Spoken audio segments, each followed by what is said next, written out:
I can't stop coughing. Is my throat mad at me or something? Nope, your throat isn't mad.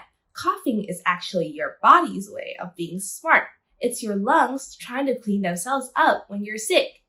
When you get a cold or the flu, germs get into your throat and lungs. Your body doesn't want them hanging around, so it makes you cough to push them out, kind of like a broom for your insides. Even though it's annoying, coughing actually helps you feel better.